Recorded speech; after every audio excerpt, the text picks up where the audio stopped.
आमीन आमीन आमीन। धन्यवाद हो प्रभु जी, धन्यवाद हो प्रभु जी, स्तुति हो। गीत में हमने गाया है, तारीफ करेंगे यीशु की, तारीफ करेंगे यीशु की भलाइयों को याद करके। तारीफ, उसकी कितनी भलाइयां हैं। अभी अगर आप देखोगे तो मणिपुर का जो हालत है, वहां के विश्वासों की हालत इतनी खराब है। उनके कितने चर्च जला दिए, तोड़ दिए, उनके घरों से उनको निकाल दिया, रोड पर बैठे हैं, रोड पे।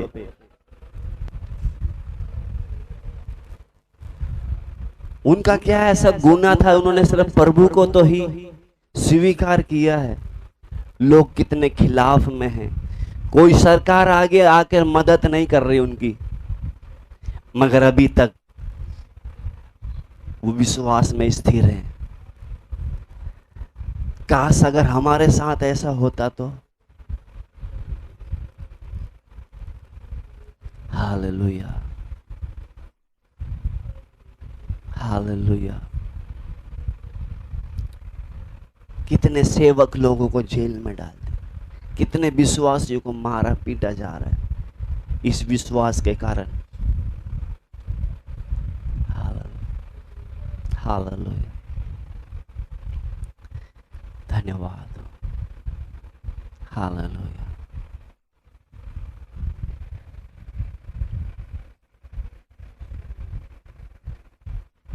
पिछले दिनों में हम सीख रहे थे सरदीस की कलीसिया के बारे में।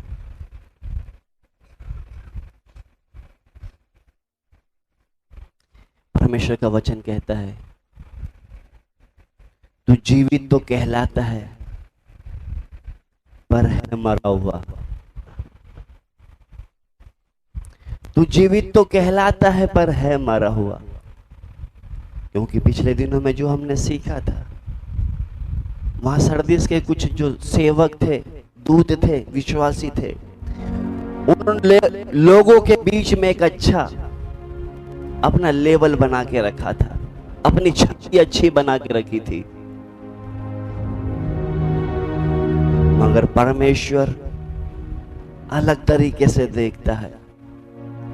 कहीं ऐसा तो नहीं हमने भी लोगों के बीच में एक अच्छी छवि बना ली, मगर परमेश्वर के सामने हम मरे हुए हैं।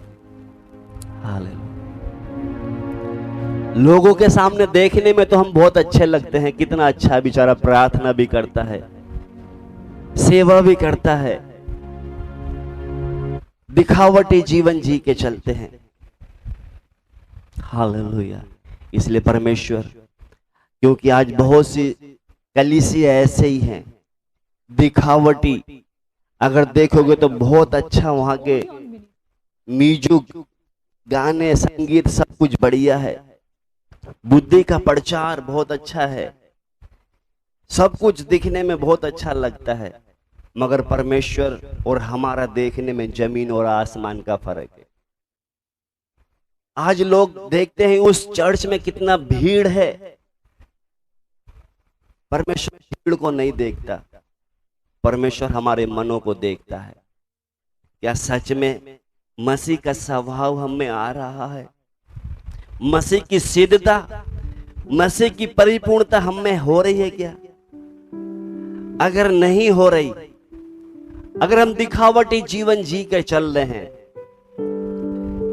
आज एक बार और प्रभु हमसे बात कर रहा है।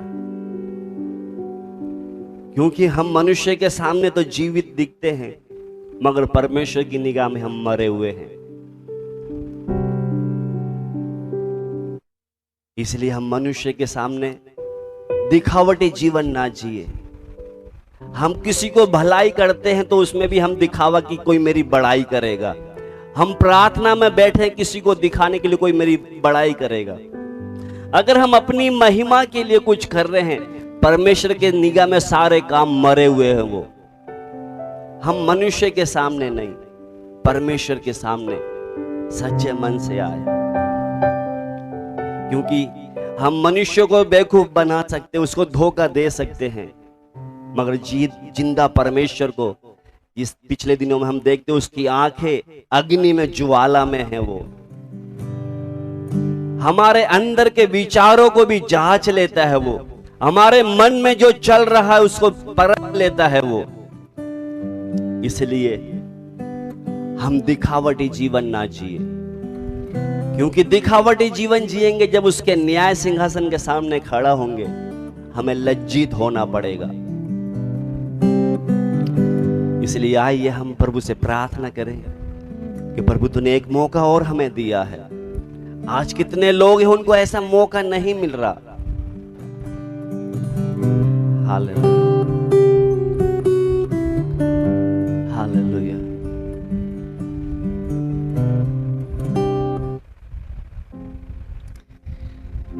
सिद्धता की आगे और बढ़ने का पहला कदम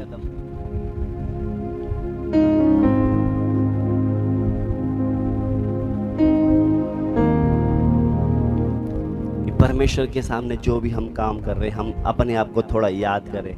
मैं मनुष्य को दिखाने के लिए कर रहा हूं, मैं अपनी प्रशंसा के लिए कर रहा हूं या परमेश्वर की प्रशंसा के लिए कर रहा हूं। आज कुछ लोग यही सोचते कि मैं उपवास प्रार्थना करूंगा, लोग बोलेंगे कितना आत्मिक है। मैं किसी की हेल्प करूंगा, कितना कितना अच्छा व्यक्ति है। हम अपनी प्रशंसा के लिए नहीं, हम जो भी करें परमेश्वर की महिमा के लिए करें। अगर हम गलत विचार से कुछ अच्छे काम करना चाहते हैं, हमारे काम प्रभु की निगाह में सब भद्दे हैं।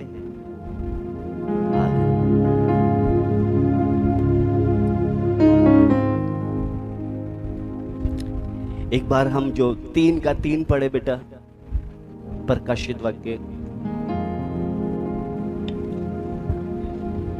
इसलिए स्मरण कर कि तूने कैसी शिक्षा प्राप्त की और आज सुनी प्रभु थी। हमसे बात कर रहा है।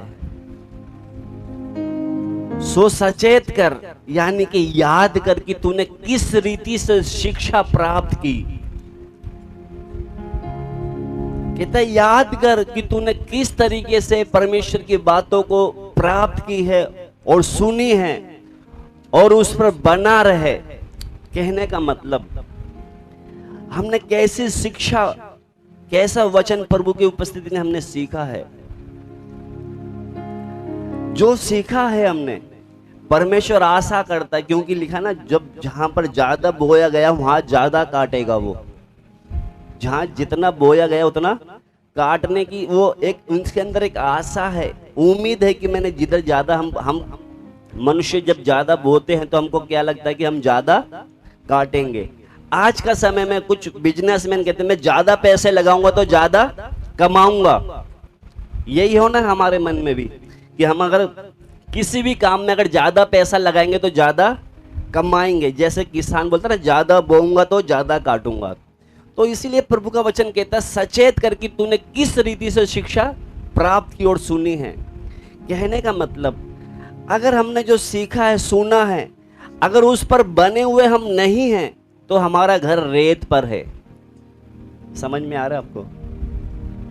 जो हमने शिक्षा सुनी है, जो वचन सीखे हैं और सुनने के बाद उसका हमारा जीवन उसके अनुसार नहीं है तो हमारा घर कहां पर है?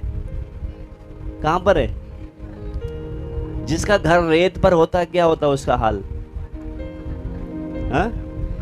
आंधी तूफान आते हैं, रेत पर जो मकान बना होता है वो क्या हो जाता है? टूट जाता है। मगर जो शिक्षा हमने प्राप्त की है, जो सुनी है, अगर उसमें हम बने रहेंगे तो हमारा घर कहां पर है? चट्टान पर। जिसका घर चट्टान पर होगा, चाहे कितना भी तूफान आए, बाढ़ आए, बारिश आए, उसको कोई भी फर्क नहीं पड़ेगा। इसलिए कहता है सचेत करके तूने किस रीति से शिक्षा प्राप्त की और सुनी है। कहता है कि उसमें बना रहे और मन फिरा। अगर उसमें आज हम बने हुए नहीं हैं आज भी, तो प्रभु मौका दे रहा है। क्या कह रहा है? कहता है उसमें बना रहे। अगर आज भी हम बने हुए नहीं हैं तो प्रभु एक मौका और हमें देता है। क्या कहता है उसमें? कहता है कि और मन फिरा, और यदि तू जागृत ना रहेगा तो मैं चोर की नाई आ जाऊंगा। समझ में आ रहा है आपको? आज प्रभु कितनी बार हमने जो सुना है उसके अनुसार नहीं चले, मगर आज प्रभु एक बार और मौका देता है। कहता है जो तूने सुनी हो उस पर क्या कर, बना रहे। अगर अभी तक हम बने हुए नहीं हैं तो एक बार प्रभु हमको क्या कर रहा है, क्योंकि उधर जो सेवक से प्रभु बोलता है तू जीवित तो कहलाता मगर है मरा हुआ, यानी कि उसके कुछ काम जो थे, इसलिए प्रभु ने अभी तक उस बत्ती को नहीं बुझाई, उसको मौका दे रहा है। कहता तू मन फिरा, यदि तू जागृत ना रहेगा तो मैं चोर के समान आ जाऊंगा। आगे पढ़े बेटा। और तू कदापि ना जान सकेगा कि मैं किस घड़ी तुझ पर आ पड़ूंगा। तू कदापि यानी कि तू बिल्कुल भी समझ भी नहीं पाएगा मैं किस घड़ी आ पड़ूं। समझ में आपको आ रहा है? जब देखना आप नूह के समय पर, नूह के समय ध्यान है सबको, संडे क्लास में पढ़ा है, सब कुछ अच्छा था, लोग शादी ब्याह खाना पीना सब कुछ कर रहे थे, मगर क्या हुआ, अचानक ऊपर से भी बारिश नीचे से भी पानी। क्या हुआ ये सब अचानक। फिर लोग किवाड़ खटखटा रहे, अभी कोई फायदा नहीं। अब उसी तरह ये सब कुछ क्या हो जाएगा, अचानक। इसलिए आज प्रभु हमें मौका दे रहा है। क्या कहता है कि तूने जो शिक्षा प्राप्त की है और जो सुनी है उसमें बना रहे। कहता अगर मन फिरा, आगे अभी तक हमने नहीं फिरा तो कहता आप बोलता है कि मन फिरा और यदि तू जागृत ना रहेगा, यानी तू अभी भी नहीं जागेगा तो मैं चोर के समान आ जाऊंगा। समझ में आ रहा है आपको? हम जब घर में सोते हैं, जब जो गहरी नींद में सोता, बहुत से चोर आते हैं, पूरा ताला भी तोड़ देंगे, तिजोरी भी तोड़ देंगे, सोए हैं आराम से, कुछ नहीं पता उनको। और वो जब लेके जाएगा, कोई कूड़ा लेके नहीं जाएगा, क्या लेके जाएगा है? जो कीमती चीज लेके जाएगा। तो जब हमारा प्रभु भी आएगा ना चोर की तरह, कूड़ा लेके नहीं जाएगा, वो जो तैयार हैं उनको लेके जाएगा। जो कूड़ा भर के रखा है उनको कूड़े को लेने नहीं आ रहा। वो चोर भी जब आता है ना, क्या लेता है, कीमती चीजों पर हाथ मारेगा। कहाँ पर सोना छुपा है, पैसे हैं, क्या है, घर में कुछ भी होगा उनको किसी को हाथ नहीं लगाएगा। तो हमारा प्रभु भी कैसे, चोर की तरह आएगा। लिखा ना, यदि तू जागृत ना रहेगा तो मैं चोर की नाई आऊंगा और तू कदापि जान न सकेगा। अभी कितने लोग हैं घर में आराम से सो जाते हैं, जब सुबह देखते हैं अरे हमारे घर तो चोरी हो गई, उसको पता भी नहीं चला कि सब लूट कर ले गया है। तो लिखा है, आगे पढ़ेंगे, कि मैं किस घड़ी तुझ पर आ पड़ूं, क्योंकि कोई समय कोई तारीख हमें लिखकर नहीं दिया है। इसलिए हम क्या करें, अभी जागृत हो जाए, ये समय है। क्योंकि जो जगह जगह जो घटनाएं हो रही है, अगर हम अभी नहीं जागे, अभी समय है हमारे पास, नहीं तो फिर सिर्फ छाती पीटना रह जाएगा। क्या रह जाएगा, छाती पीटना और रोना। इसलिए अभी मौका है। तो यहाँ पर जब हम पढ़ते हैं, क्योंकि हर कलीसिया से प्रभु बोलता है, क्या बोलता है, मन फिराने के लिए बोलता है। वहां पर कितना मन फिरा। तो आज भी परमेश्वर उस कलीसिया, हर कलीसिया से हमने देखा मन फिराने के लिए बोलता है प्रभु। मन फिराने का मतलब परमेश्वर क्या करता है, हमें मौका दे रहा है। तो यहाँ पर आज जो हम सीखने जा रहे हैं, क्योंकि पिछले दिनों में जो हमने सीखा था वो वहाँ के कुछ लोग जो है दिखावटी जीवन जी के, क्योंकि मनुष्य के बीच में उन्होंने अच्छी छवि बना ली। तो परमेश्वर का देखना और लोगों का देखना बहुत फर्क है। तो हम मनुष्य के सामने कोई अच्छी प्रशंसा या आदर पाने के लिए कोई काम ना करें। हमको परमेश्वर की निगाह में क्या है, जब खड़े होंगे तो आज हम मनुष्य के सामने अच्छे बन गए तो मनुष्य से कुछ प्रतिफल मिलेगा हमें, प्रतिफल तो वो ही देगा। तो इसलिए आइए हम आज वचन पढ़ेंगे एक बार फिर से, प्रार्थना की हालत में रहें कि प्रभु तूने एक मौका और हमें दिया है। आज कितने लोग हैं ऐसी आराधना नहीं चल पा रही, वहां कितना विरोध है, कितनी दिक्कतों का, समस्याओं का सामना कर रहे हैं। तो इधर जो हम सीखने जा रहे हैं अब मेन बातें हैं, जो जैसे 3 में हमने पढ़ा है, क्योंकि जो शिक्षा अगर हमने नहीं जो सीखी है, ग्रहण करी उसके अनुसार नहीं, तो हमारा घर कैसे है, रेत पर। यानी कि अभी भी आपका घर कहाँ पर है? रेत पर है। क्योंकि जो हम सुनते हैं और शिक्षा नहीं प्राप्त की, कभी भी हमारे जीवन में तूफान आएगा, हम विश्वास में गिर जाएंगे। आज जो मणिपुर में जो हो रहा है, उसमें कितने लोग विश्वास में गिर गए होंगे।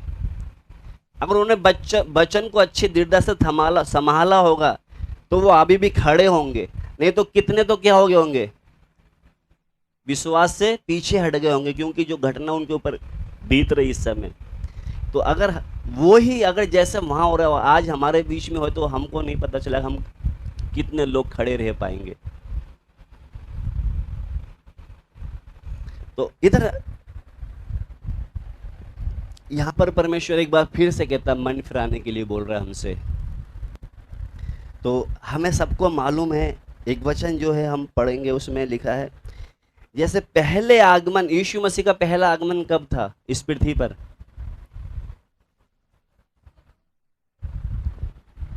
मालूम है कुछ? हा? जब इस पृथ्वी पर उन्होंने मनुष्य का रूप लेकर आए थे। उससे पहले किसको भेजा था? यूहन्ना बपतिस्मा देने वाले को। किस लिए भेजा था? कि उन यहूदियों को तैयार करे। किनको तैयार करे? आज उसी तरह दूसरे आगमन के लिए परमेश्वर अपने नबियों को खड़ा कर रहा है। कि अभी पहले आगमन के लिए क्या है? यूहन्ना को भेजा था। अभी दूसरा आगमन के लिए क्या है? प्रभु अपने नबियों को खड़ा करता था कि इनको क्या करे? तैयार करे। समझ में आ रहा है? अगर इनके द्वारा भी अगर हम तैयार नहीं हुए, फिर कोई मौका नहीं है। अभी मौका है मन फिराने का, अभी मौका है सही से चलने का। क्योंकि उधर वचन में पढ़ते हैं, मैं चोर के समान आऊंगा, तुम कदापि पता भी नहीं चलेगा आपको कब मैं आ गया, वो चला भी गया। तो यहाँ पर जो हम आप सीखने वाले हैं, क्योंकि यहाँ पर जो लिखते पढ़ेंगे बेटा, एक आयत पढ़ें, पहला थिस्सलुनीयों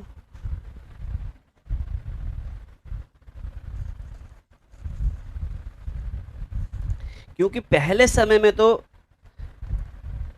अपना जो यूहन्ना बपतिस्मा देने वाले ने आके लोगों को मन फिराने के लिए बोला था, इजराइल की प्रजा को, उसके लिए तैयार करने के लिए। मगर आज कलीसिया को तैयार करने के लिए प्रभु अपने नबियों से बोलता है, लोगों को मन फिराने के लिए।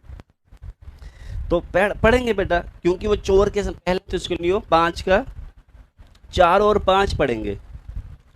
पर हे भाइयों, तुम तो अंधकार में नहीं हो कि वह दिन तुम पर चोर के समान आ पड़े। हाँ, पर हे भाइयों, तुम तो अंधकार में नहीं हो। समझ में आ रहा है? आप बताओ कौन अभी भी अंधकार में है? हा? है कोई अंधकार में? कहते पर हे भाइयों, तुम तो अंधकार में नहीं हो, आगे, कि वह दिन तुम पर चोर के समान आ पड़े। कि वे दिन तुम पर चोर के समान आ पड़े। आप देखना, ये अंधकार का मतलब अविश्वासियों के लिए वो कहां पर है? अंधकार में है। इधर ध्यान से सुनना, पहले मेरी बात दोबारा लगाए बेटा। हे भाइयों, तुम तो अंधकार में नहीं हो। अभी अंधकार में कौन है? अन्य जाति लोग कहां पर है? वो अंधकार में है। हम कहां पर है? ज्योति में है। तो लिखा है, हे भाइयों, तुम तो अंधकार में नहीं हो कि वह दिन तुम पर चोर के समान। ये चोर के समान किस पर आएगा? ये दिन पता है किसके पर आएगा? अविश्वासियों पर। वो कैसे? बोलेंगे यार, कल तो हमारा पड़ोसी यहाँ पे था, ये कैसे गायब हो गए? समझ में आ रहा है आपको? तुम अंधकार में नहीं हो, क्योंकि जो अंधकार में होगा, तो आगे पढ़े बेटा, समझ में आएगा। 5 भी मिला इसको। पर हे भाइयों, तुम तो अंधकार में नहीं हो कि वह दिन तुम पर चोर के समान आ पड़े। हाँ। क्योंकि तुम सब ज्योति की संतान। तुम सब कहाँ की हो? ज्योति की संतान हो और दिन की संतान हो। हम ना रात के हैं ना अंधकार के हैं। अब इधर ध्यान से सुनना, ना तो हम रात के हैं ना अंधकार के हैं। यानी कि प्रभु यीशु मसीह जो आ रहा है, अविश्वासियों को पता नहीं चलेगा। विश्वासियों को क्या चलेगा? जो तैयार होंगे उसको पता चल जाएगा। अब ध्यान से सुनना, अगर हम विश्वासी भी हैं, अगर हम सोए हुए हैं, तो हम अविश्वासी की तरह ही है। समझ में आ रहा है आपको? हम बोलते हैं ना हम ज्योति की संतान हैं, अगर आत्मा में हम सोए हुए हैं तो हम अविश्वास की तरह है, अन्य जाति की तरह है। समझ में आपको आ रहा है? लिखा ना, वचन कहते तुम तो ज्योति की संतान हो और दिन की संतान हो। हम ना तो रात के हैं ना अंधेरे के। रात और अंधेरे का मतलब अन्य जाति के लिए बोला है। अगर आज हमने बपतिस्मा ले लिया है, पवित्र आत्मा पा लिया है, मगर आज भी आत्मा में सोए हैं, अभी भी हम अंधकार की संतान है। समझ में आ रहा है आपको? तो अंधकार की संतान के ऊपर वो क्या है उसको पता भी नहीं चलेगा। मगर जो ज्योति में है, क्योंकि ज्योति में होगा उसको हैरानी नहीं होगी, क्योंकि वो पहले से क्या है तैयार। आप देखना, जब हम बम फोड़ते हैं तो हमें पता कि हम फोड़ रहे हैं, तो हम डरते नहीं है। मगर जो साइड में बैठा जिसने कभी, वो अचानक क्या हो जाएगा, घबरा जाएगा, डर जाएगा। उसी तरह हम तैयार है तो हम तो हैरान नहीं होंगे। हैरान कौन होंगे? जो सोए हुए हैं। अरे सब उठा लिए गए, हम तो इधर ही रह गए। समझ में आ रहा है आपको? तो इसलिए क्या है, इधर हम पढ़ते हैं बेटा 4 और 5 मिला के दोनों पढ़ेंगे दोबारा से। पर हे भाइयों, तुम तो अंधकार में नहीं हो कि वह दिन तुम पर चोर के समान आ पड़े। हाँ, क्योंकि तुम सब ज्योति की संतान। क्योंकि जो ज्योति में होगा ना उसको क्या करेगा, वो तैयार रहेगा, उसको हैरानी की जरूरत नहीं। उसको पता कि भाई मैं तो पहले से मेरे दूल्हे का इंतजार कर रहा था। दिक्कत किसको, हैरान कौन होगा? अरे सब चले गए, मैं तो इधर ही रह गया। जो अंधेरे में है उनको दिक्कत है, वो हैरान हो जाएंगे। तो इसीलिए यहाँ पर जब पढ़ते समय हम पढ़ते हैं यहाँ पर, उसका बेटा एक आयत और पढ़ ले हम। क्योंकि जय पाने वाले हमेशा क्या है, वो आगमन की तैयारी में लगे हैं।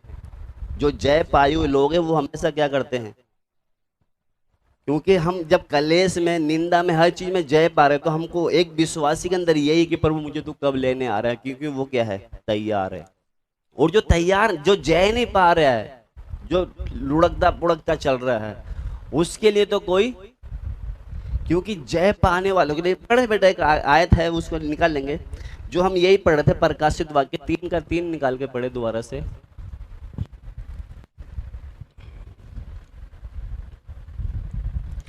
इसलिए स्मरण कर कि तूने कैसी शिक्षा प्राप्त की और सुनी थी। हाँ, और उसमें बना रहे और मन फिरा। यदि तू जागृत ना रहेगा तो मैं चोर के समान आ क्योंकि जाऊंगा। तू अगर जागृत ना रहेगा तो मैं चोर के समान आ जाऊंगा। हाँ, और तू कदापि ना जान सकेगा कि मैं किस घड़ी तुझ पर आ पड़ूंगा। क्योंकि प्रभु यीशु मसीह चोर के समान आएंगे, मगर वो अचानक आ जाएगा। तो इधर जब हम पढ़ते हैं, पढ़े बेटा दोबारा से। इसलिए स्मरण कर कि हाँ? तूने कैसी शिक्षा प्राप्त की और सुनी थी। इसलिए कहता है कि याद कर तूने कैसी शिक्षा प्राप्त की और सुनी थी, और उसी में बना रहे। क्योंकि उसी में बना रहेंगे तो हम, वो कभी भी आएंगे, हम तैयार है, कोई दिक्कत नहीं है। अगर जो बना हुआ नहीं है उसको दिक्कत है। समझ में आ रहा है आपको? जो सुनी है हमने, उसमें अगर बने हुए हैं तो वो चाहे रात में आए, दिन में आए, 2 बजे आए, 1 बजे आए, क्योंकि हम तो क्या उसमें बने हुए हैं। हम जय पा के चल रहे, तो हमें कोई डर वाली बात नहीं है। आगे बढ़। और उसमें बना रहे हाँ? और मन फिरा। यदि तू जागृत ना रहेगा। अगर मान लो अभी तक हम मन नहीं फिराया है, हो सकता कोई जो शिक्षा पाई हमने नहीं चल पा रहे, आज मौका है। आज क्या है, मौका है। क्या कहता है, मन फिरा। लिखा है यदि तू जागृत ना रहेगा तो मैं चोर के समान, हो सकता है आज ही आ जाए, हो सकता है अभी आ जाए। अगर हम जागृत नहीं है तो हम इधर ही रह जाएंगे। तो आज प्रभु मौका दे रहे हमको कि क्या कर, तू जागृत हो जा। हाँ? यदि तू जागृत ना हाँ? रहेगा हाँ? तो मैं चोर के समान आ जाऊंगा। हाँ? और तू कदापि ना जान सकेगा कि मैं किस घड़ी तुझ पर आ पड़ूंगा। पता भी नहीं चलेगा। आपने वो अच्छा, एक बहुत अच्छा दृष्टांत है, 10 कुंवारी के बारे में सीखा है, सुना है ना? 10 कुंवारी के, मत्ती 25 में है वो। अभी भेंट करने के लिए 10 कुंवारी निकली थी। कितनी निकली थी? 10। मगर पहुंची कितनी? ऐसा क्यों?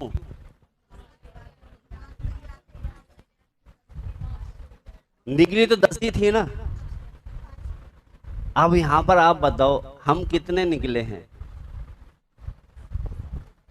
प्रभु से मिलने के लिए, उसके साथ बादलों पे जाने के लिए, या चंगाई पाने के लिए आए हैं, समस्या हल होने के लिए, या इसलिए आए कि जब मेरा यीशु आएगा तो उसके साथ में भी बादलों पर कौन कौन है? बादलों पे जाने के लिए यीशु के साथ। कुछ हाथ नहीं उठ रहे, यानी कि उनको नहीं जाना। हा? कुछ कुछ लोगों के हाथ ऊपर नहीं, यानी कि बादलों पे जब यीशु आएगा उसके साथ हमें नहीं जाना, हमें तो इधर ही रहना है। आप जिस तरह हम सब हाथ उठा रहे थे ना, उसी तरह 10 जो कुंवारी थी, ये 200 के अंदर मन था कि हम भी क्या करें, दूल्हा से मिलने के लिए निकले थे ये। मगर अचानक क्या हो गया, चलते चलते चलते चलते देखा कि यार दूल्हे में आने में देर है। इंतजार करते करते करते करते बोर हो गए, थक गए। अभी आपने देखा कभी कभी बहुत से लोग बैठे बैठे सोने लग जाते हैं, पता है? सोता है कोई? बैठे बैठे बैठे बैठे सो जाते हैं। पढ़े वो मत्ती 10:25।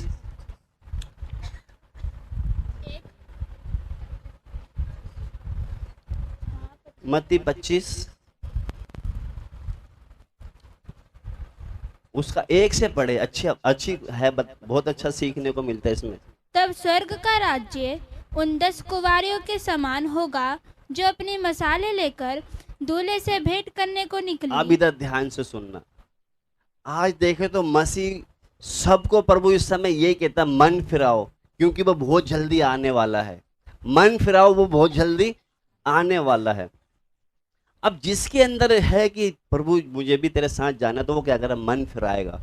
तो उसी तरह प्रभु ने एक उदाहरण के तौर पे, ये दृष्टांत के तौर में दिखाया कि स्वर्ग का राज्य उन 10 कुंवारियों के समान होगा जो अपनी मसाले लेकर दूल्हे से भेंट करने निकली हैं। आगे पढ़े बेटा। उनमें 5 मूर्ख और 5 समझदार थी। इनमें 5 मूर्ख थी और 5 समझदार थी। अब इनसे कैसे पता लगेगा मूर्ख और समझदार कौन है? अब हम सब के सब निकले ना, हम भी।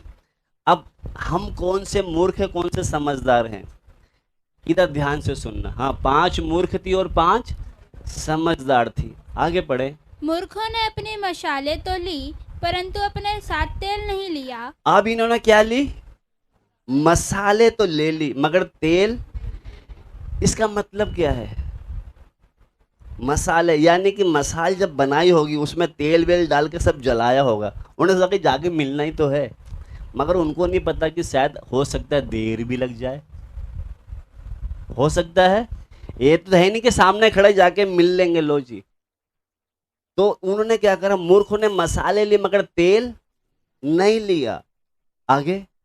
परंतु समझदारों ने अपनी मशालों के साथ अपनी कुप्पियों में तेल भी भर लिया। समझदार के अंदर एक पहचान है, वो आगे तक की सोच के चलते हैं।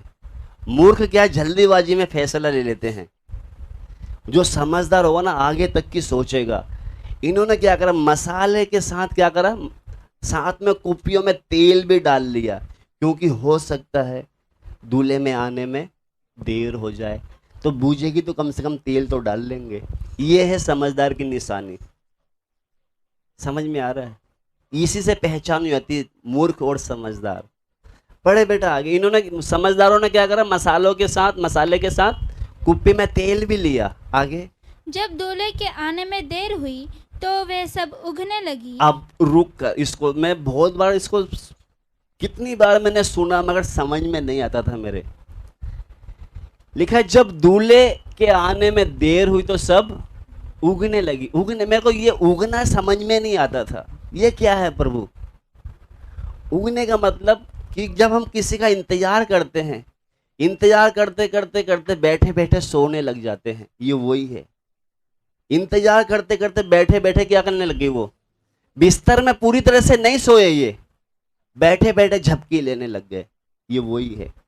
जब आने में देर हो गई तो क्या करने लगे वो? है उगने लगी तो बाद में फिर क्या हो गया, वो सो भी गए। आप देखना कभी कभी बैठे बैठे झपकी आती है, यार नींद आ रही है, बच्चे से कहते हैं बेटा बैठे बैठे क्यों सो रहा है, चल सो जा सीधा ही। तो ये वही आने में देर हो गई तो क्या हो गई, बैठे बैठे नींद आ रही तो सो भी गई वो। यही है। अभी कितने विश्वासी वो यही सुनते थे प्रभु आने वाला है, प्रभु आने वाला है, प्रभु आने वाला है, वो सुन सुनकर बोर हो गए। अरे प्रभु तो पता नहीं कब आएगा, चलो जब तक अपने क्या ऐशो आराम में लग जाओ, अपनी इच्छाओं में लालसाओं में लग जाओ, अपनी मर्जी पूरा करना। पता नहीं कितने साल से सुनते आ रहे आए। तो उसी तरह ये भी है, क्योंकि जब आने में देर हो गई तो वो क्या करने, सब उगने लगी और सो गई। आधी रात को धूम मची, देखो दूल्हा आ रहा है। अब आधी रात को एकदम धूम मची, क्या हो गया, दूल्हा आ रहा है, उससे भेंट करने के लिए चलो। अब कहते दूल्हा आ गया, उससे भेंट करने के लिए चलो। तब वे सब कुंवारियां उठकर अपनी मशालें ठीक करने लगी, और मूर्खों ने समझदारों से कहा, अपने तेल में से कुछ हमें भी दो, क्योंकि हमारी मशालें बुझी जा रही हैं। अब ये मूर्खों ने समझदारों से कहा, अपने तेल में से कुछ हमें भी दे दो। अब आप बताना, ऐसी समय में कोई दे देगा क्या? इसका कहने का मतलब, जब प्रभु जब आ रहा है लेने के लिए, क्या मैं जो तैयार नहीं होगा उसको, अपने बच्चों को, बीवी को ले जा सकते हैं क्या? नहीं हो सकता। ये जो तैयार होगा वही लेके वही जाएगा। अब ये बोल रहे हमको थोड़ा सा तेल दो ताकि हम भी क्या करें, दूल्हे से मतलब ही नहीं होगा, जो तैयार होगा वही जाएगा। समझ में आ रहा है आपको? हम सोचते नहीं मेरा बाप तो पास्टर था, मैं भी जाऊंगा, थोड़ा सा उनके सिफारिश हो जाए। नहीं होगा। यहाँ पे जिसके पास तेल होगा, पढ़े बेटा उसको। और मूर्खों ने समझदारों से कहा, अपने तेल में से कुछ हमें भी दो, क्योंकि हमारी मशालें बुझी जा रही हैं। क्योंकि क्या हो गया, हमने तो तेल लेके आए ही नहीं, सिर्फ मसाल लेके आए थे। अब हमारी मसाले क्या हो गई, बूझने लग गई, तो हमें थोड़ा सा क्या करो, तेल दे दो। आप बताओ, ऐसे समय में कोई दे सकता है क्या? कहेगा भैया तू जा, हाथ जोड़ते रहे, मैं तो कितने समय से इंतजार करके बैठी थी। है? पढ़े बेटा। परंतु समझदारों ने उत्तर दिया, कदाचित ये हमारे और तुम्हारे लिए पूरा ना हो। भला तो ये है कि तुम बेचने वालों के पास जाकर अपने लिए मोल ले लो। अब बताओ, ये तेल दुकान पे मिलता है क्या? हा? दुकान पे मिल जाएगा ये वाला तेल? हा? मिलेगा तो बताओ। अगर ये दुकान पे मिलने लग गया ना, सब चले जाएंगे फिर तो। हा? सबसे पहले धनी लोग जाएंगे, हम तो इधर ही रह जाएंगे। अगर दुकान पे मिलने लग गया तो फिर भी उन्होंने क्या करा, चलो दुकान पे, तो बेचारे दुकान पे भी लेने चले गए, इतने भोले थे वो। पढ़े बेटा। जब वे मोल लेने को जा रही थी तो दूल्हा आ पहुंचा, और जो तैयार थी वे उसके साथ विवाह के घर में चली गई। और अब द्वार ये आ तो गए मिलने के लिए दूल्हा से, मगर मसाले लेके आई थी बस, तेल नहीं लाए। जब समय आया कि आधी रात को धूम मची, चलो दूल्हा आ गया, तो देखा तो भैया मसाले तो बूझ रही हैं। अब क्या करें, वो समझदारों से तेल मांगने गए तो कहते भैया ना तो तुम्हारा पूरा हो पाएगा ना हमारा हो पाएगा, इसलिए क्या करो, तुम दुकान पे जाकर मोल लेने वाले से ले लो। अब वो मोल लेने के लिए गए, इतनी देर में अचानक क्या हो गया, दूल्हा आ गया। क्योंकि कोई समय का कोई गारंटी नहीं है कब आ जाए वो। इतना समय से रात भर इंतजार करी, हो सकता है भूखे प्यासे भी होंगे, कितना अपना सब कुछ छोड़कर आए होंगे, मगर दूल्हा ऐसे समय पर आया जब उसके पास तेल नहीं था। इसका मतलब क्या है, उसने सोचा भी नहीं होगा कि तेल खत्म होते ही वो आ जाएगा।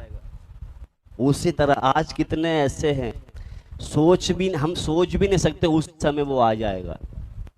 इसलिए हमेशा क्या करें, कूपे में तेल भर कर रखे, पता नहीं कब आ जाए।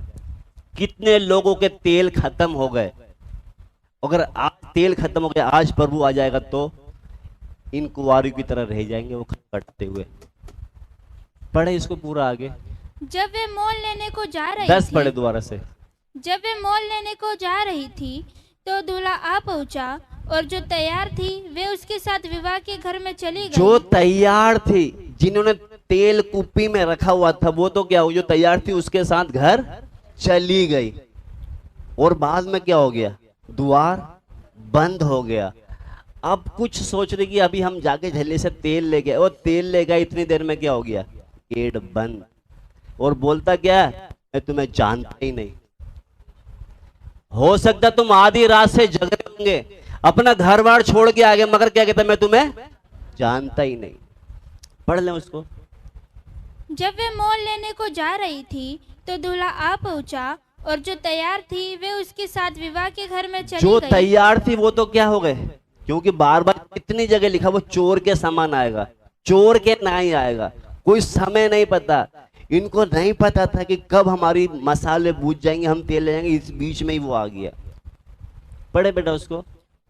और द्वार बंद किया गया।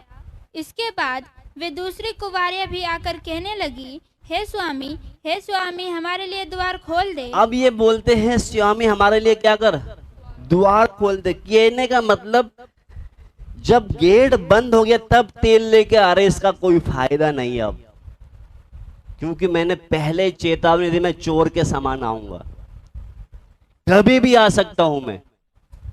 क्या बोलती है, स्वामी हमारे लिए द्वार खोल दे।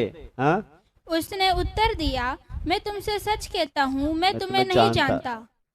कितनी देर लगी बोलने में, मैं तुम्हें नहीं जानता। अभी आप कुछ कर सकते हैं क्या, कुछ कर सकते हैं अब तुमने तेल खरीद के लिया है, किसी काम का है, या अब काम का है कुछ, अब बोल देगा मैं तुम्हें जानता ही नहीं। इसीलिए इन बातों से सुनकर कितना डर लगता है, डर नहीं लगता आपको? आज हमारे पास, हम 20 साल से इंतजार कर रहे हैं प्रभु आ जाएगा प्रभु, और अचानक वो जो संबंध था प्रभु से खत्म हो गया। यही वो तेल है, संबंध क्या हो गया, खत्म हो गया। वो जो अभिषेक था प्रभु के साथ का, जो प्रेम था, वो खत्म हो गया। और अचानक प्रभु आ जाए, प्रभु क्या देगा, वो 20 साल नहीं देखेगा हमारे, वो अभी वर्तमान में तू क्या है, ठंडा है, मैं तुझे जानता ही नहीं। वो अभी 20 साल हमने कितना कीमत दे के चले, वो नहीं देखेगा। वो अभी देखना, ये आई थी ना 10 ही 10 मिलने आई थी, 10 के 10 एक साथ निकले थे, मगर तेल खत्म हो गया। तेल खरीदने गए, ये क्या बोल दिया उसने, मैं तुम्हें। उसी तरह अगर हमारा 50 साल हमने सेवा किया है, बहुत अपनी इच्छाओं को मारकर, अपने परिवार को छोड़कर, और ऐसे समय पर हमने थोड़ा ठंडापन आ गया, प्रभु बोल देगा मैं तुम्हें नहीं जानता। इसलिए हमें कितना सचेत रहने की जरूरत है, कितना जागते रहने की जरूरत है। तो इधर जब हम पढ़ते समय, पढ़े बेटा, एक वचन और पढ़ ले हम, प्रकाशित वाक्य 16 का 15।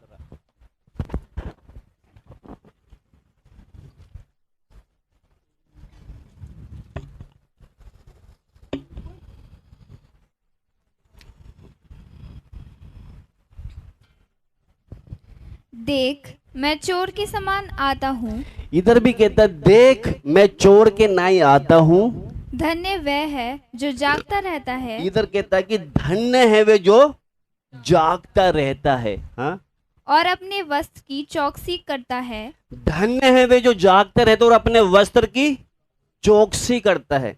आप देखना, अभी तो सूट सलवार वगैरह चल गए, पहले के लोग लहंगा पहनते थे, वो जागते हुए सोते थे, कब हमारा ये ऊपर आ जाए। मालूम है आपको, क्योंकि ये ऊपर आ गया तो क्या हो जाएगा, नंगापन दिखेगा। इसलिए वो क्या करते थे, जागते रहते थे। लिखे लिखा, पढ़े बेटा दोबारा से। देख धन्य है वे जो जागता रहता है और अपने वस्त्र की चौकसी करता है कि अपने नंगा ना वस्त्र फिरे। की क्या करता है, वो चौकसी करता है। इसलिए बोलता है धन्य वे जो जागता रहता है। जागते रहने का मतलब आत्मा में जागते रहना। जो जागता रहेगा तो वो क्या करेगा, अपने वस्त्र की क्या करेगा, वो चौकसी करेगा। जो जागता हुआ नहीं रहेगा तो वो क्या नहीं करेगा। वस्त्र की चौकसी का मतलब अपने मन में अशुद्धता नहीं आने देगा, गलत सोच विचार नहीं आने देगा। इसलिए लिखा है वो, क्योंकि वो चोर के नहीं आ जाएगा, कभी भी आ सकता है वो। आप देखना, जिस घर में हम एक साथ रहते हैं, क्या पता कौन कब आ जाए, इसलिए हम चौकस होके सोते हैं ना, अपने कपड़ों को देख के सब ध्यान ध्यान रख के। मगर बहुत से होते हैं, अरे कोई भी आ जाए, सो जाओ आराम से, कोई दिक्कत नहीं है। मगर जो इज्जतदार होगा तो वो क्या करेगा, चौकस होके सोएगा, जागते हुए सोएगा, कोई आ ना जाए। तो ये लिखा है, देख मैं चोर की नाई आता हूं, धन्य है वे जो जागता रहता है। आगे, और अपने वस्त्र की चौकसी करता है, हाँ, कि नंगा ना फिरे। ताकि नंगा, आज बहुत से विश्वासी नंगे घूम रहे हैं, मालूम है आपको, बहुत से सेवक नंगे घूम रहे हैं आज, मालूम है आपको, नहीं मालूम? क्योंकि क्या है, जो आत्मा में सो गया ना वो नंगा ही है, वो उसको नहीं पता चलता कि क्या हो रहा है, अब जो मर्जी करता है वो, उसको कोई, लिखा है क्या पढ़ते हैं, जो जागता रहे तो अपने वस्त्र की चौकसी करता है। किस लिए चौकसी करता है? कि ताकि नंगा ना फिरे, इसलिए चौकसी करता, कोई नंगापन मेरा ना देख ले, इसलिए चौकसी करता है। आज विश्वासी वही है, इसलिए चौकसी करता है कि क्या हो जाए, मेरे वस्त्र में, मेरे हृदय में, मेरे मन में कोई कलंक ना लग जाए, इसलिए वो क्या करता है, जागते रहता है। आगे बढ़े बेटा। और लोग उसका नंगापन ना देखें। लोग उसके नंगापन ना देखे, इसलिए बहुत से लोग क्या करते थे, मेरे को अभी भी ध्यान है, जब हम छोटे थे ना, जवान जवान बहनें माताएं बाहर खाड़ पर सो जाते थे, है? क्योंकि वो जागते सोते थे, किस लिए? ताकि कोई उसके नंगेपन को ना देखे। क्योंकि अगर हम भी आत्मा में अगर जागते हुए ना होंगे, अगर सो गए, आज बहुत से लोग अपना नंगापन दिखा रहे हैं, अपने कामों से दिखा रहे हैं, प्रभु में आने के बाद भी इतना नंगापन दिखाते हैं, देखकर शर्म आती है। जब छोटे थे ना, नंगापन, कोई ऐसे शराबी भी सो जाते थे, हमको शर्म आती थी नंगापन देखकर। हमारे प्रभु को कितना शर्म आता होगा नंगापन देखकर। इसलिए क्या है, क्योंकि वो चोर के समान आएगा। और लिखा है, धन्य है जो जागता रहता है, क्योंकि जो जागता रहेगा कभी भी अपना नंगापन, अपने वस्त्र को हटने नहीं देगा शरीर से। तो इधर पढ़ेंगे बेटा एक, क्योंकि जहां भी देखें हम वो लिखा है, चोर के नाई आएगा, इसलिए हम अपने वस्त्र को क्या करें, ढांप कर रखें। तो इधर जब पढ़ते समय, क्योंकि परमेश्वर क्या करते हैं, इधर लिखा है, परमेश्वर ऐसे लोगों की सूची रखता है जिसके हृदय में क्या है, साफ सुथरा। अभी हम जो है, आज बहुत से लोग साफ सुथरा शरीर तो रखते हैं, मगर आज भी क्या है, उनके अंदर क्या कमी है, कुछ भी काम करते हैं वो परमेश्वर की जगह अपनी महिमा लेना चाहते हैं। तो इधर जब एक आयत पढ़े बेटा, क्योंकि जो सरदीस की कलीसिया में कुछ ऐसे थे जो जय पायु लोग थे, वो परमेश्वर के सम्मुख क्या है, थोड़े ही थे वो लोग। सरदीस की कलीसिया में क्या है, कुछ थोड़े लोग थे जो जय पाए हुए थे, जिन्होंने अपने वस्त्र अभी तक अशुद्ध नहीं कि, जो अपने नंगापन उनको लोगों को दिखने नहीं देते। वो पढ़ेंगे बेटा, एक आयत निकाल ले जल्दी से, वो भी मत्ती 7:14 है, वो पढ़ेंगे हम। क्योंकि सरदीस की कलीसिया में कुछ लोग थे जय पाने वाले, जो परमेश्वर के सम्मुख रहते थे। क्योंकि सकेत है वह फाटक और कठिन है वह मार्ग जो जीवन को पहुंचाता है, और थोड़े हैं जो उसे पाते हैं। थोड़े हैं जो उसे, क्योंकि ये रास्ता कैसा है, ये सकरा सकेत छोटा रास्ता है, इस पे हर कोई नहीं चल सकता, थोड़े ही हैं जो उसको पाते हैं। इधर जो सरदीस की कलीसिया में कुछ थोड़े लोग थे जिन्होंने अपने वस्त्र को अभी तक अशुद्ध नहीं किए थे, वो जागते हुए रहते थे। तो इसीलिए यहाँ पर जब पढ़ते समय जो हम पढ़ते कि थोड़े हैं जो लोग, इसका प्रकाशित वाक्य 3:4 भी पढ़े बेटा। पर हाँ, सरदीस में तेरे यहाँ कुछ ऐसे लोग हैं जिन्होंने अपने अपने वस्त्र अशुद्ध नहीं किए। यहाँ पे लिखा है, सरदीस में तेरे यहाँ कुछ ऐसे लोग जिन्होंने अपने वस्त्र अशुद्ध नहीं किए, वे सफेद वस्त्र पहने हुए मेरे साथ घूमेंगे। क्योंकि सफेद वस्त्र पहनकर मेरे साथ क्या करेंगे, वो घूमेंगे। आगे, क्योंकि वे इसके योग्य है। अब देखना, जिन्होंने अपने वस्त्र को अशुद्ध नहीं किए वही प्रभु के साथ क्या करेंगे, घूमेंगे, क्योंकि वो उसके योग्य हैं। अब देखना, किसी ऊंचे पद पर बैठने के लिए हर कोई योग्य नहीं है। उस कुर्सी पर बैठने के लिए उसने कीमत दिया कितना, रात दिन पढ़ाई करी होगी, अपनी इच्छाओं को मारा होगा, सब कुछ त्याग कर आज वो उस कुर्सी पे बैठा है। उसी तरह कुछ लोग हैं जिन्होंने अपने वस्त्र को अशुद्ध नहीं किए, कितनी चीजों पर उसने जय पाई होगी।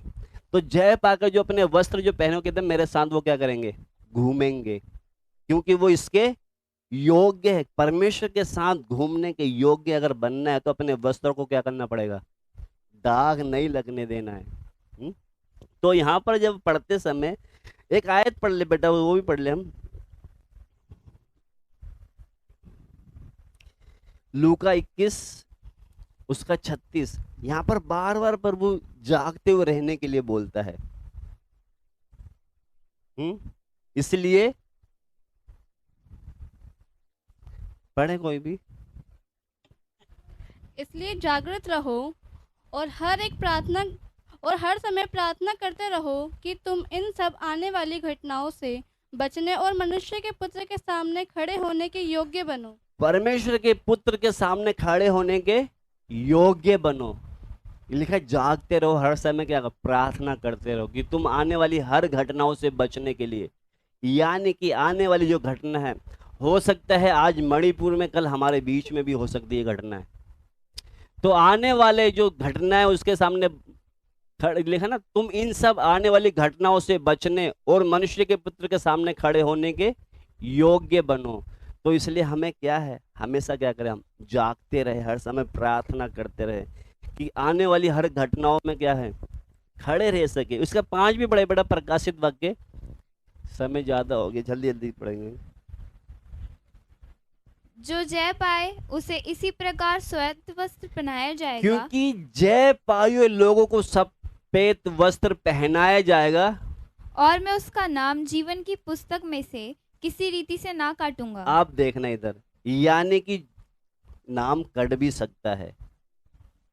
आप ध्यान से सुनना, एक बार जो हमारा नाम लिख गया है, ये मत सोचना कि वहां पर अब कटेगा नहीं। नाम अगर लिख गया तो वहां से कट भी सकता है। लिखा है जो जय पाए उसे इसी प्रकार सफेद वस्त्र पहनाया जाएगा और उसका नाम जीवन की पुस्तक से किसी रीति से ना काटूं। किसका नाम नहीं कटेगा? जो जय पाए लोग हैं उसका नाम नहीं कटेगा। यानी कि अगर जय नहीं पाएंगे तो नाम कट भी सकता है। जीवन किस में से कटेगा? वो जीवन की पुस्तक। जीवन का पुस्तक मतलब, क्योंकि जीवन का पुस्तक का मतलब अनंत जीवन, ये अनंत जीवन के लायक है। ये अनंत जीवन के लायक नहीं है। वो पुस्तक में यही है नाम, अनंत जीवन। क्योंकि पुस्तक कौन सी है? वो जीवन की पुस्तक। तो उसका नाम, जय पाने वाले को मैं उसका नाम किसी रीति से ना काटूंगा। आगे, पर उसका नाम अपने पिता और उसके स्वर्गदूतों के सामने मान लूंगा। कहने का मतलब, एक बार हमारा नाम उधर जीवन की पुस्तक में लिख गया है, आप ये मत सोचना कि लिख गया तो उधर कटेगा नहीं। अगर हम जय नहीं पा रहे, आज हो सकता है पिछले दिनों में हम जय पा के चल रहे थे, आज हम जय नहीं पा रहे, नाम उधर से क्या हो जाएगा? कट भी जाएगा। क्योंकि क्या है लिखा हुआ है, यहाँ पर साफ साफ लिखा है। पढ़ेंगे बेटा भजन संहिता। उससे पहले एक आयत पढ़वाना चाहता हूं। उससे पहले रोमियो 8 का 13 पढ़े।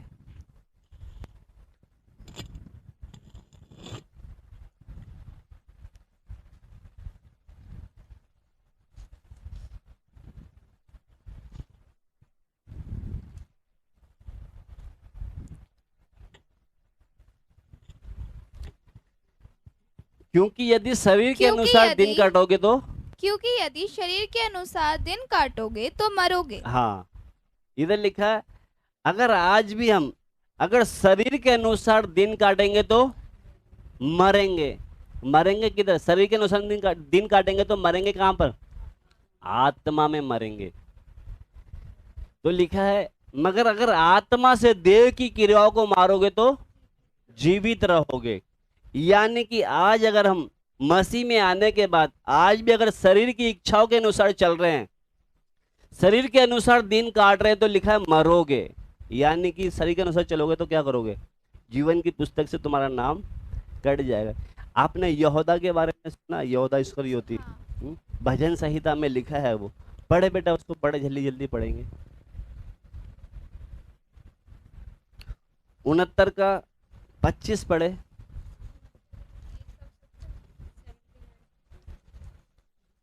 69 69 कितना? 69। हाँ, भजन संहिता। उनकी छावनी उजड़ जाए, उनकी छावनी उजड़ जाए, उनके डेरों में कोई ना रहे। उनके डेरों में कोई ना रहे। ये किसके बारे में पता है?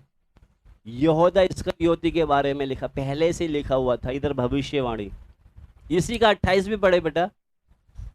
उनका नाम जीवन की पुस्तक में से काटा जाए, उनका नाम जीवन की पुस्तक में से काटा जाए और धर्मियों के संग लिखा ना जाए। धर्मियों के संग लिखा ना जाए। किसके बारे में? यहूदा के बारे में है ये। आप पढ़ ले, प्रेरितों का काम 1 का 20 में लिखा है। वो पढ़े बेटा, जल्दी से पढ़े।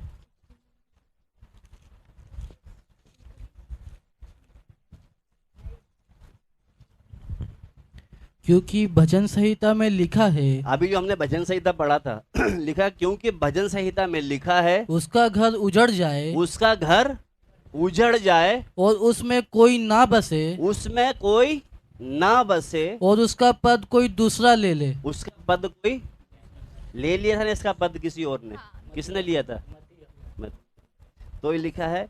यानी कि अगर हम सही नहीं चलेंगे, इससे और अच्छा अगर चाहिए तो निग्रमन निकालेंगे।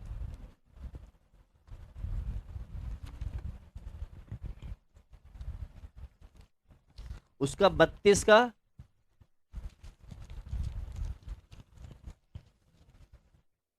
30 से पढ़ेंगे। क्योंकि जब उन्होंने क्या करा था, जब इजरायलियों ने, जब मूसा पहाड़ पर चला गया तो उन्होंने क्या, हारून के द्वारा बछड़ा बनवा लिया था।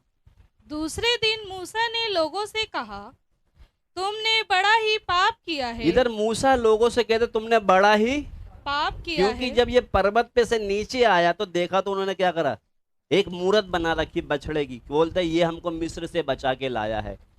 तो प्रभु मूसा कहता है कि उन लोगों से कहा तुमने बड़ा ही पाप किया है। अब मैं यहोवा के पास चढ़ जाऊंगा। संभव है कि मैं तुम्हारे पाप का प्रायश्चित कर सकूं। कि मैं अब परमेश्वर के पास पहाड़ पर चलूंगा और तुमने जो पाप किया उसका प्रायश्चित मैं करूं, ताकि तुम्हारे पापों का प्रायश्चित कर सकूं। तब मूसा यहोवा के पास जाकर कहने लगा, हाय हाय, उन लोगों ने सोने का देवता बनाकर बड़ा ही पाप किया है। क्योंकि मूसा अब परमेश्वर के पास जाके प्रार्थना क्या करता है, विनती कर रहा है, हाय उन लोगों ने सोने का देवता बनाकर बड़ा ही पाप किया है।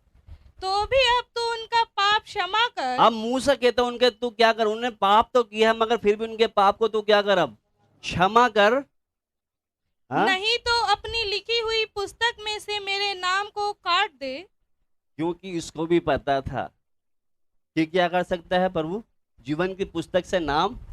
तो लिखा है कहता कि तो भी उन्होंने पाप तो किया, तो भी तू उनका पाप को क्या कर, क्षमा कर, नहीं तो अपनी लिखी हुई पुस्तक में से मेरे नाम को काट दे। यहोवा ने मूसा से कहा, जिसने मेरे विरुद्ध पाप किया है उसी का नाम मैं अपनी पुस्तक में से काट दूंगा। आप इससे क्या सीखे बताओ?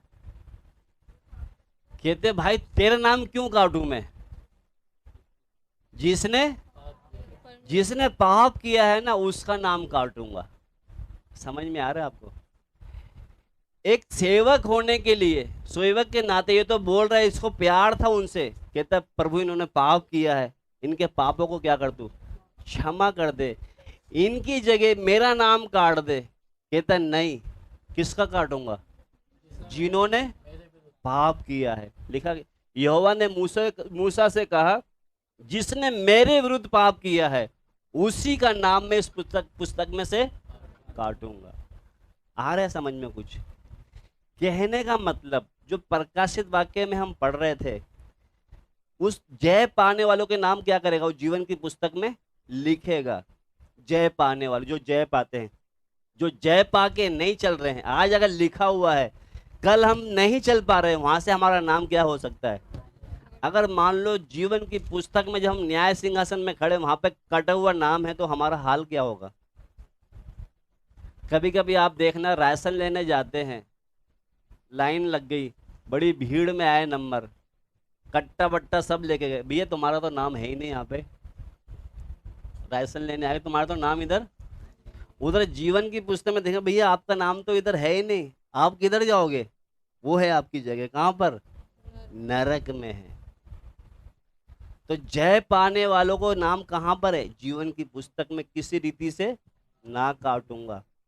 उसका नाम कोई काट नहीं सकता जो जय पाके चल रहा है।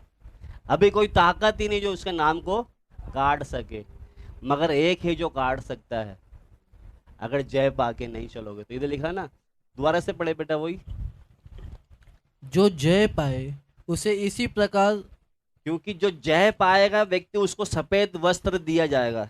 सफेद वस्त्र पहन के वो पता क्या करेगा? जीवन की पुस्तक में किसी रीति से उसके नाम को ना काटूंगा और वो अपने पिता के और स्वर्गदूतों के सामने उसको मान लूंगा। इसमें से एक जो दूसरी आयत है, कहता है उसका नाम, वापस उधर ही जाए, हाँ, पर उसका नाम अपने पिता उसके स्वर्गदूतों के सामने मान लूंगा। किनका नाम मान लेगा? पिता के सामने स्वर्गदूत, जो जय पाए। आप देखना, हम बहुत से लोग, आज देखना मेरे तरफ देखना, हम अपने रिश्तेदार जब आते हैं उतना दिलेरी से हम बोलते हैं यीशु मेरा प्रभु है, हम बोलते हैं ना? नहीं, कभी कभी चले जाते हैं, काम पर जाते हैं दिलेरी से बोलते हैं, कहीं पर जाते हैं दिलेरी से बोलते हैं, क्योंकि उधर लिखा है, क्या पढ़ता है वो? जो जय पाए हाँ, उसे इसी प्रकार श्वेत वस्त्र पहनाया जाएगा, हाँ। और मैं उसका नाम जीवन की पुस्तक में से किसी रीति से ना काटूंगा, पर उसका नाम पर उसका नाम, पर उसका नाम, पर का मतलब पर उसका नाम। आज बहुत से है ना, आज मणिपुर में कितने लोगों ने मनुष्य के बहकावे में आकर डर के हमारा इनकार कर दिया उसका, कहते मैं उसको भी पिता के सामने क्या कर दूंगा। समझ में आ रहा है आपको? हो सकता है मणिपुर में आज कितने लोगों ने जब उन पर इस पीड़ा आई होगी इनकार कर दिया होगा, नहीं भैया हम तो कभी कभी ऐसे ही चले जाते थे। आज उन्होंने इनकार कर दिया तो कहता है मैं अपने पिता के सामने उसको क्या करूंगा? इनकार कर दूंगा। अगर उन्होंने उनके सामने मान लिया, हाँ हमको मार दो, काट दो, हम यीशु को मानते हैं, कुछ भी कर दो, कहते अगर तुमने मनुष्य के सामने मुझे मान लिया है तो पिता के सामने मैं तुम्हें भी क्या करूंगा? मान लूंगा। अभी हमारे अंदर इतनी ताकत है, सताव के समय हम बोल सकते दिलेरी से, हाँ मैं मानता हूं मेरे यीशु को। अगर आपने इनकार कर दिया उस पिता के सामने, वो भी क्या कर देगा आपका? मैं नहीं जानता इसको। जैसे वो 10 कुंवारी से बोल दिया ना, हम तेल लेकर आए, कहते मैं तो तुम्हें जानता ही नहीं। इसलिए कितना हमें अभी मन फिराने की जरूरत है, कितना तैयार होने की जरूरत है। तो इधर लिखा है, वो बेटा पढ़ ले जल्दी से, मती में है, वो मती में भी है, लूका में भी है। क्योंकि आज बहुत से लोग ऐसे हैं जो, क्योंकि प्रभु ने प्रतिज्ञा की है, ये मती निकाले बेटा, 10 का 32 पढ़ ले जल्दी से, टाइम ज्यादा हो गया है। जो कोई मनुष्य के सामने मुझे मान लेगा उसे मैं भी अपने स्वर्गीय पिता के सामने मान लूंगा। जो मनुष्य के सामने मुझे मान लेगा मैं भी उसको अपने पिता के सामने मान लूं। आज बहुत लोग शर्म आती है मानने में, बोलते हैं आपने ये क्या है, ये क्यों नहीं पहनते? नहीं ऐसे ही बोलो ना दिलेरी से, मैं यीशु को मानती हूँ। अब यीशु को मानते हैं? हाँ मानती हूँ।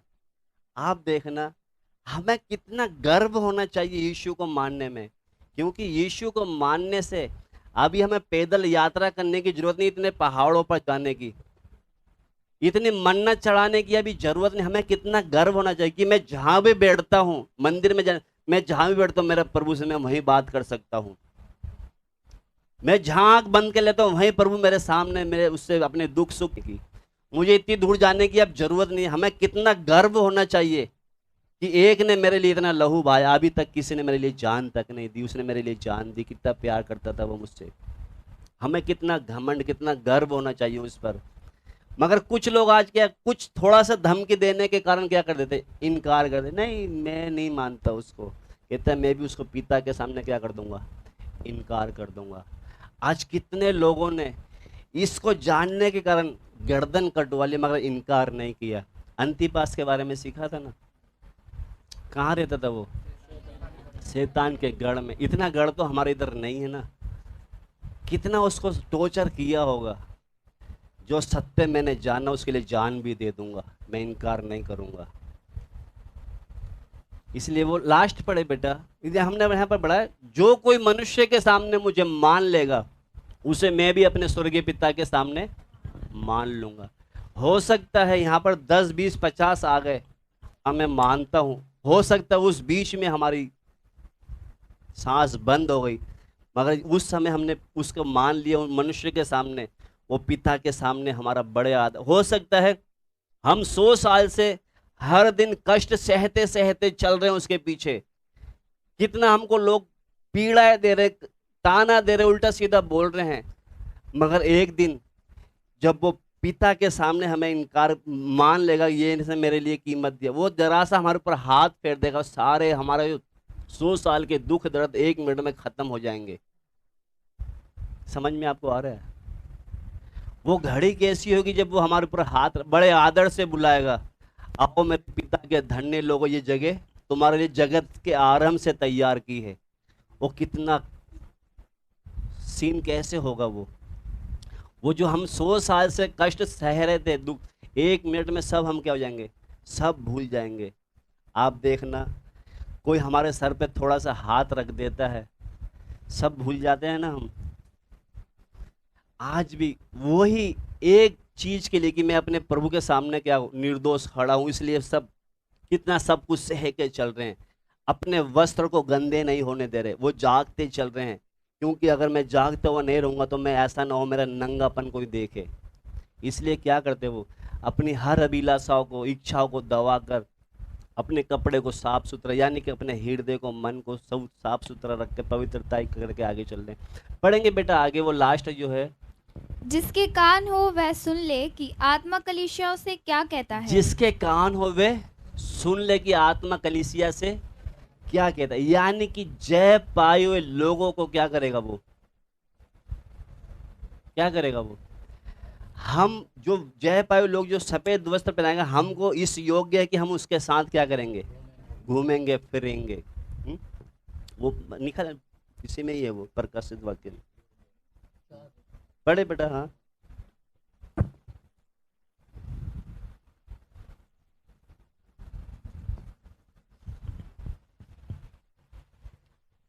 इधर खत्म करने जा रहे हैं। पढ़े बेटा 3 का पढ़े।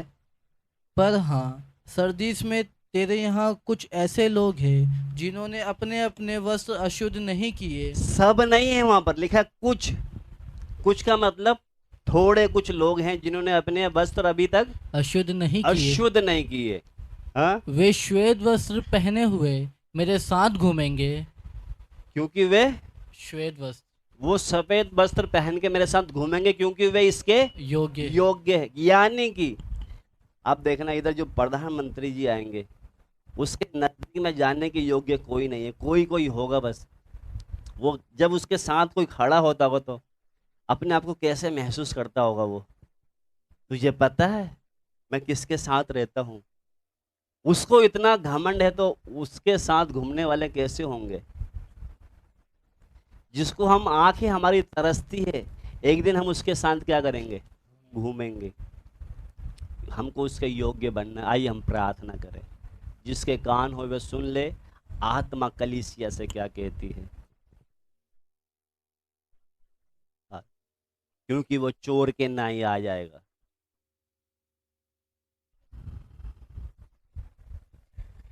हालेलुया। हम ये ना सोचे कि हमने प्रभु पर विश्वास करके पवित्र आत्मा पाकर पानी में डूबकर बपतिस्मा ले लिया, हमारा नाम जीवन की पुस्तक में लिख गया है। अगर उधर लिख गया तो उधर से कट भी सकता है। आमीन। आइए हम प्रभु से प्रार्थना करें। हम प्रभु से प्रार्थना करें। धन्यवाद। परमेश्वर ने एक बार और हमें मन फिराने के लिए मौका दिया है, क्योंकि सरदीस की कलीसिया में वहां के लोग दिखावा करके लोगों के बीच में एक अच्छी छवि बना के चल रहे थे, मगर परमेश्वर की निगाह में वो लोग मरे हुए से थे। इसलिए उनको मन फिराने के लिए प्रभु बोलता है, आज भी हम मनुष्य को दिखावे के अगर चल रहे, दिखावा करके प्रभु के सामने हम कुछ भी प्रतिफल नहीं पा सकते।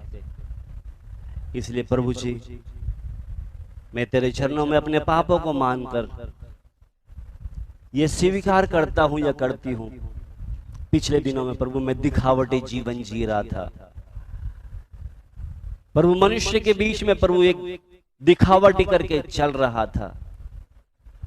प्रभु आज तूने मुझसे बोला है मन फिरा, नहीं तो मैं चोर के नाई आ जाऊंगा।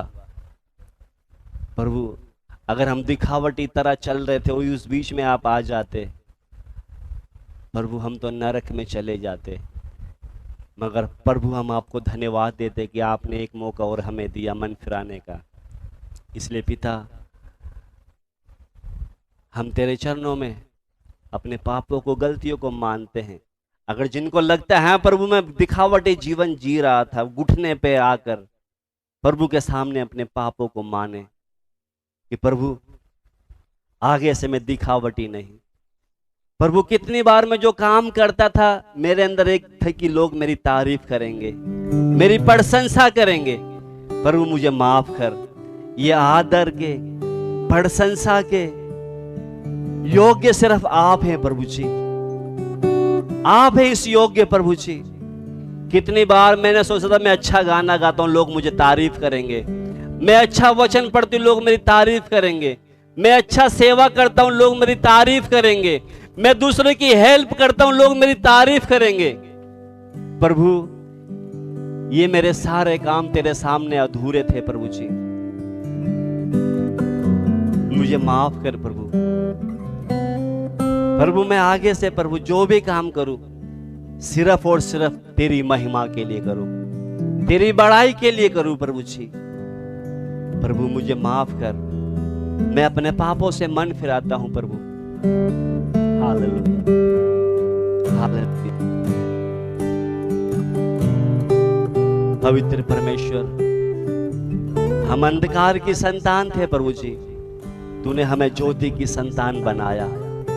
धन्यवाद देते हैं। इसलिए बाप, आने वाले दिनों में चाहे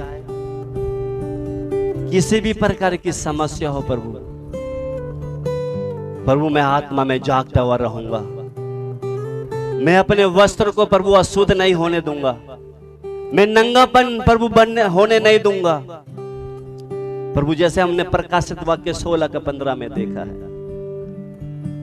प्रभु जी एक बार और से मुझे वो सफेद वस्त्र दे प्रभु जी। एक बार और प्रभु तेरी वो पवित्रता, तेरी वो सामर्थ्य मुझे दे, ताकि परमेश्वर आने वाले दिनों में प्रभु जी मैं तेरे नाम की महिमा के लिए कुछ करने पाऊंगा। हालेलुया। प्रभु जी आगे से प्रभु मैं दिखावटी वाला जीवन ना जीऊं प्रभु, दिखावटी जीवन नहीं प्रभु जी। हालेलुया, स्तुति के योग्य प्रभु जी। आपने एक बार और हमसे बात किया है प्रभु। उन 10 कुंवार ये जो मिलने के लिए आए थे, 10 तो 5 समझदार थी, 5 मूर्ख थी। प्रभु समझदारों ने तेल भी साथ में रखा मसाले के साथ, मगर जो मूर्ख थी उन्होंने तेल नहीं रखा। जब दूल्हे के आने में देरी हुई, उनकी मसाले में तेल नहीं था। जब वो तेल लेने के लिए दुकानों पर गई, उस बीच में प्रभु आ गया। इसलिए बाप, हम तेरे चरणों में एक बार फिर से दुआ करते हैं प्रभु, हमें हर समय प्रार्थना में और जागते रहने में सहायता कर। प्रभु कितनी बार हम आत्मा में सो गए, अगर उस बीच में आप आ जाते प्रभु, हम तो नरक की ओर जा रहे थे। इसलिए प्रभु आपने एक मौका और हमें दिया जागने के लिए। हम एक एक को प्रभु जी जो शिक्षा हमने सुनी है प्राप्त की, उसमें चलने के लिए हमारी सहायता करें। अब पिता का प्रेम, प्रभु यीशु मसीह का अनुग्रह और पवित्र आत्मा की सहभागिता हम सब के साथ प्रभु यीशु मसीह की आगमन तक होती रहे। आमीन। सबको जय मसीह की। प्रभु आप सबको इन वचनों के द्वारा आशीष दे।